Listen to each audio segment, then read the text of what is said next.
ನಮಸ್ಕಾರ ವೀಕ್ಷಕರೇ, ಇದು ಸತ್ಯ.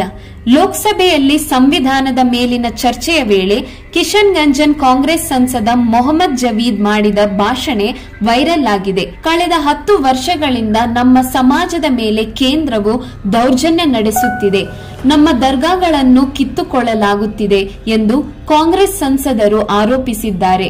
ನಮ್ಮ ಜನ ನಮಾಜ್ ಮಾಡುವಾಗ ಒಡೆಯುತ್ತಾರೆ, ನಮ್ಮ ಭೂಮಿಯನ್ನು ಬಲವಂತವಾಗಿ ಆಕ್ರಮಿಸಿಕೊಳ್ಳಲಾಗುತ್ತಿದೆ, ನಮ್ಮವರನ್ನು ಬಹಿರಂಗವಾಗಿ ಅವಹೇಳನ ಮಾಡಲಾಗುತ್ತಿದೆ, ನಮ್ಮವರನ್ನು ಗುಂಪು ಕೊಲೆ ಮಾಡಲಾಗುತ್ತಿದೆ, ನಮ್ಮವರ ಗಡ್ಡ ಹಿಡಿದು ಎಳೆಯುತ್ತಾರೆ. ಹೇಳಲು ಸಾಧ್ಯವಾಗದ ಆ ಒಂದು ಪದವನ್ನು ನಮ್ಮ ಪುಟಾಣಿ ಮಕ್ಕಳಿಂದ ಹೇಳಿಸಲು ಪ್ರಯತ್ನಿಸುತ್ತಾರೆ. ಅವರು ಹೇಳದೇ ಇದ್ದಾಗ ಅವರ ಮೇಲೆ ದೌರ್ಜನ್ಯ ಮಾಡುತ್ತಾರೆ. ಹೀಗೆ ಕೇಂದ್ರವು ಮುಸ್ಲಿಮರ ವಿರುದ್ಧ ದ್ವೇಷವನ್ನು ಉತ್ತೇಜಿಸುತ್ತಿದೆ ಎಂದು ಅವರು ಆರೋಪಿಸಿದರು.